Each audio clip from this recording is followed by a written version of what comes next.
I'm coming to you today to talk to you about my makes I've made in July. I've been a bit quiet over the last week.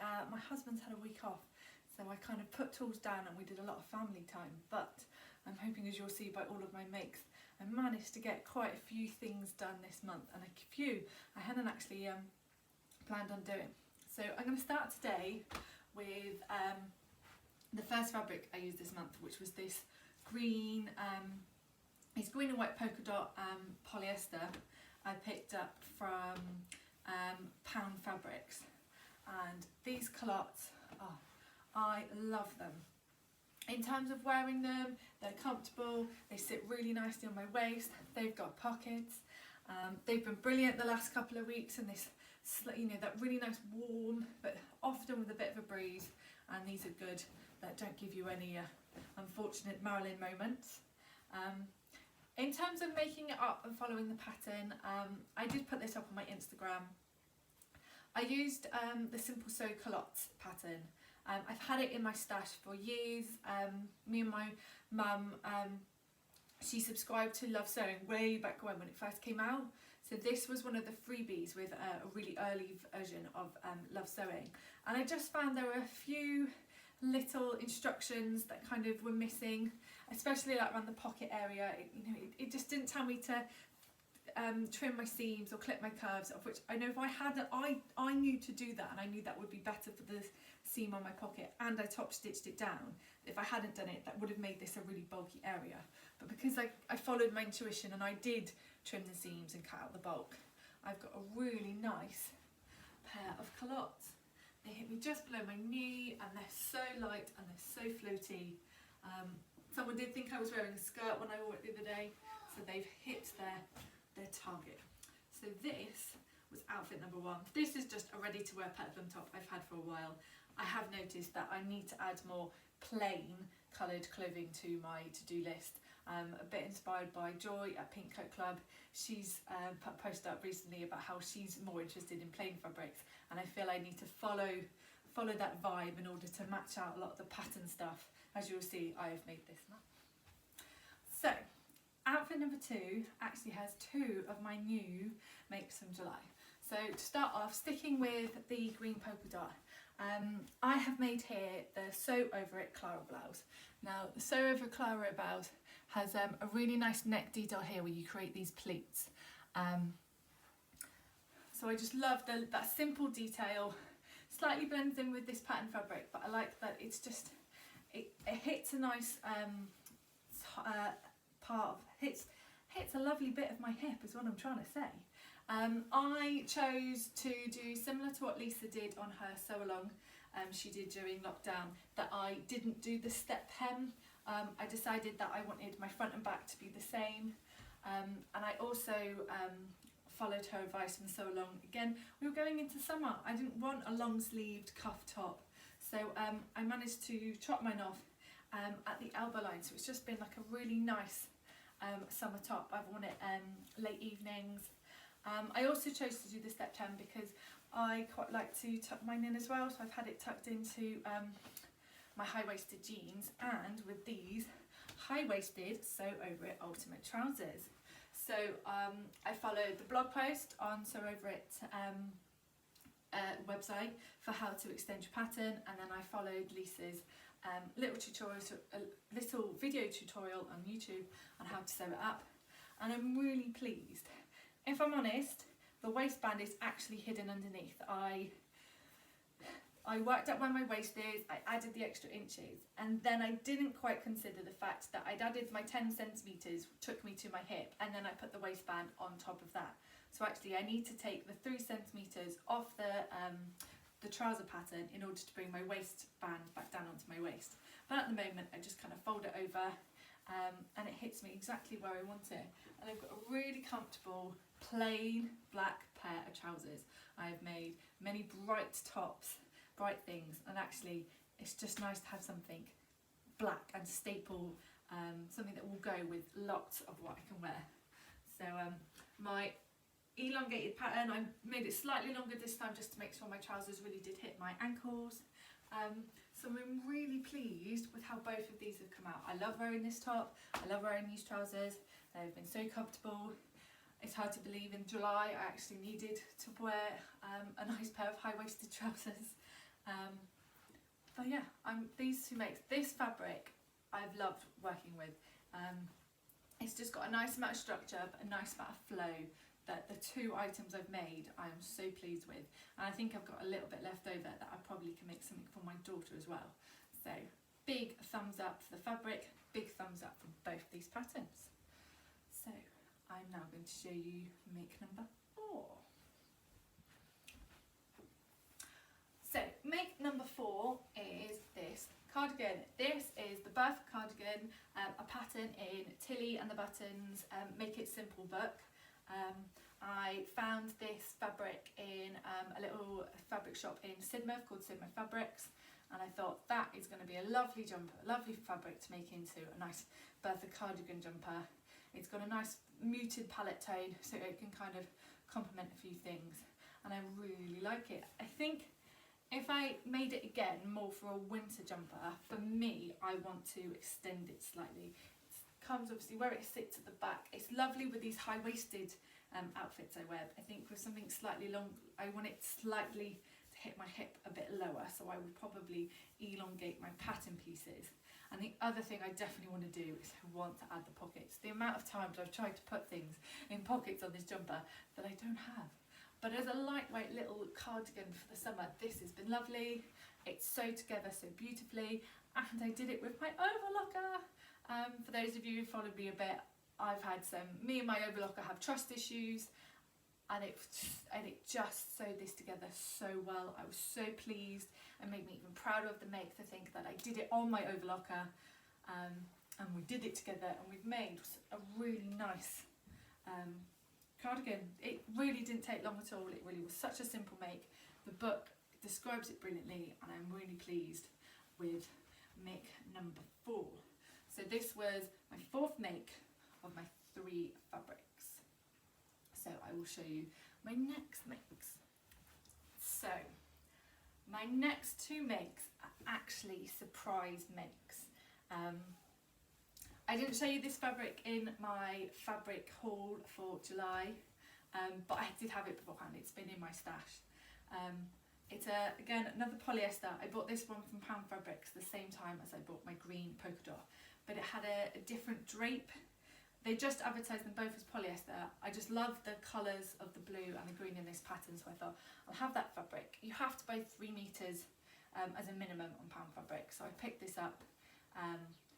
And as soon as it came and I felt that it was a different drape, I knew that the sew over at Pussy Bow Blouse was something that would go really nicely in this.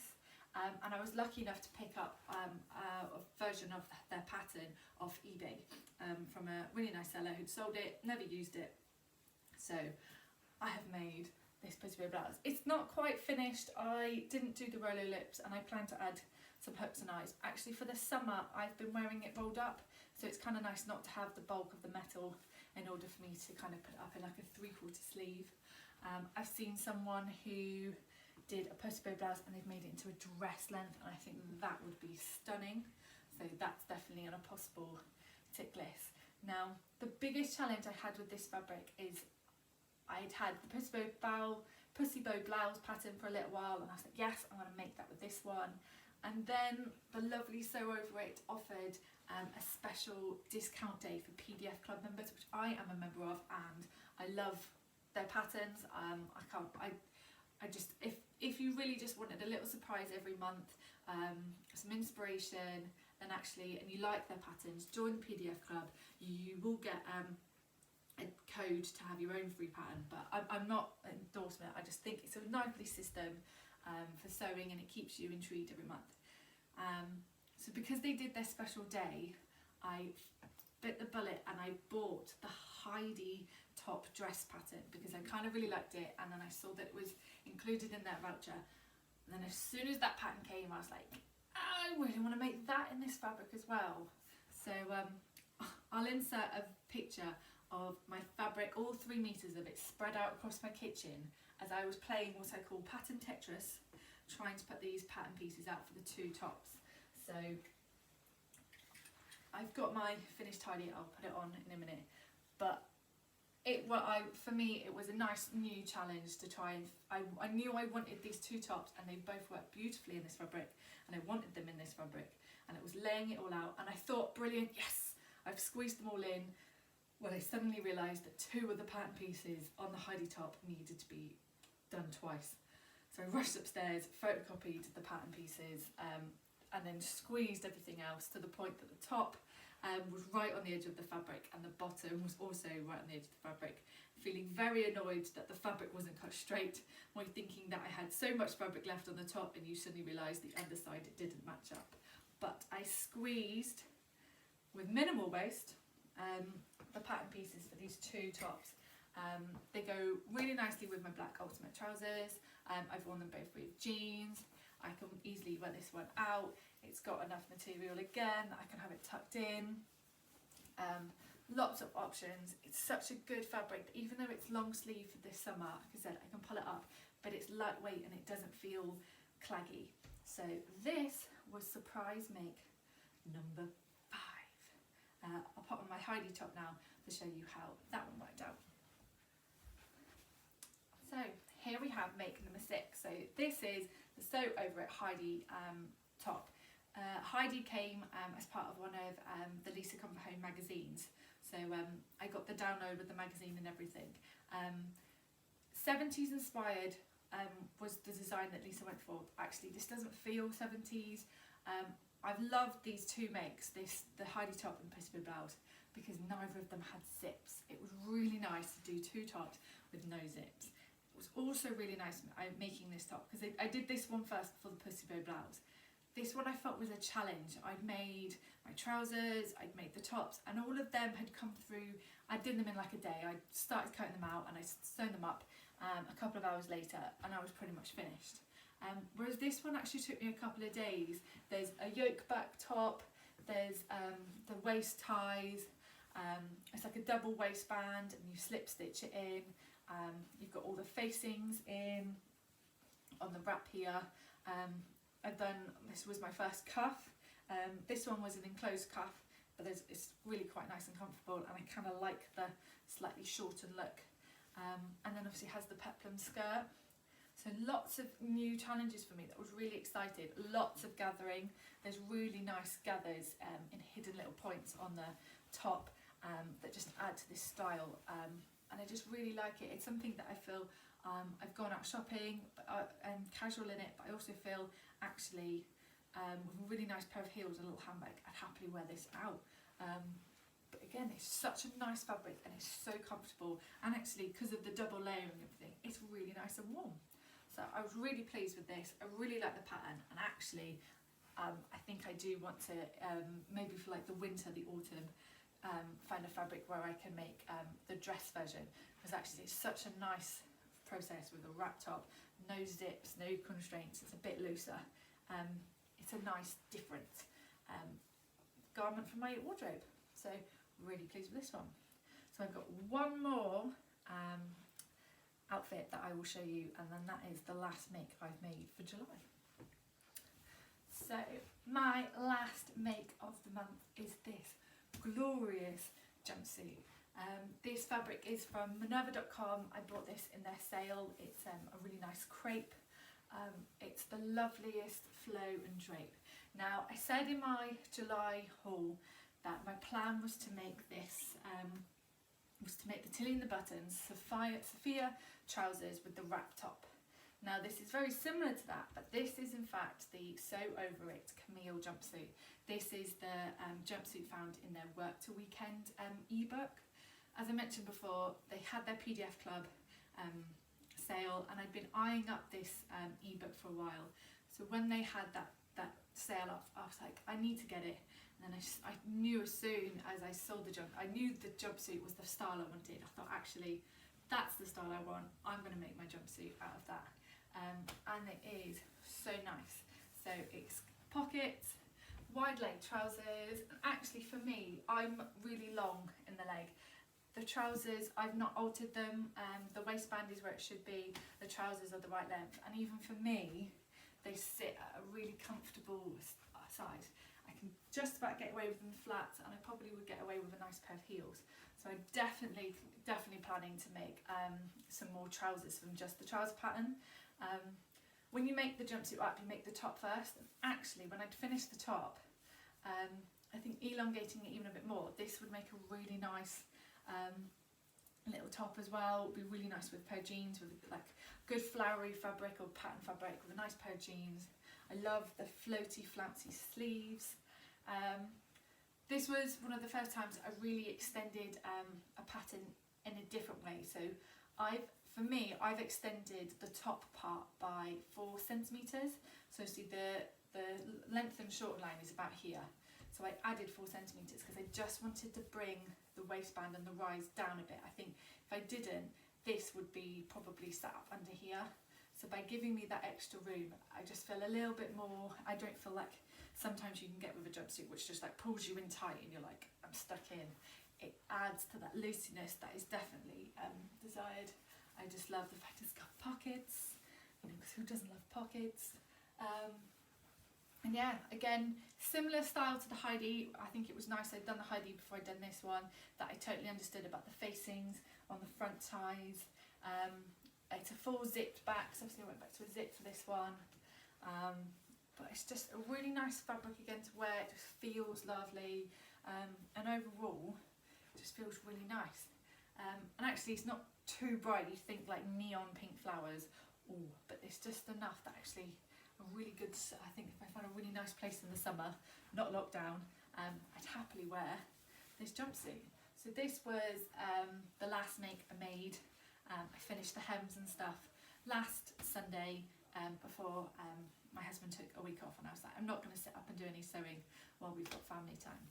So because of that, unfortunately, my pink jersey is still in flat form. I still have plans to make a Tilly in the Butter type of t-shirt dress. So I think actually that's, thinking of the capsule wardrobe I've been making, a nice casual day dress is definitely needed. But I know I'm not going to need the full, again this was a pound meter where I've bought 3 meters of the fabric because you have to buy that much. And I know I've definitely got spare, so I'm quite looking at maybe an Edie top, which is in the same ebook as this Camille jumpsuit, and maybe a couple of other things. I'll try and squeeze. I'm all for squeezing the most out of a fabric now. I've got buying enough out of it. I'd rather squeeze more and get more makes. I'm not actually bothered that it's the same patterns. I know for some people necessarily having the same pattern on lots of different outfits, but I think a casual t-shirt dress and definitely an Edie top will be a nice bright pink thing that would definitely go lovely with my trousers or jeans. So that's an August plan starting. I'm trying to move it from July over to August. Otherwise, those are my makes for July. I'm really pleased with how they've all come out. I've learnt some lessons. Checking the iron settings is one of them. This was almost a catastrophe that I actually caught the iron on the top of the seam of one of the trouser pieces, and I definitely did not have a spare fabric in order to do a whole trouser piece. But the little tiny bit I interfaced straight away to bring the stretch back, and it is all actually hidden inside the waistband, so I was very thankful that that worked out. And I've got some really nice outfits and definitely a lot of future plans. I've got plans in my stash, so I know I've got some few things I want to make. So I'm really pleased with everything I've made, and I hope I will inspire some of you to try something a bit new or a bit different, or maybe use a fabric that's a little bit bolder. So thanks for listening. Please follow me on @SewSmall25 on Instagram, and I'll see you soon for another sewing inspired vlog.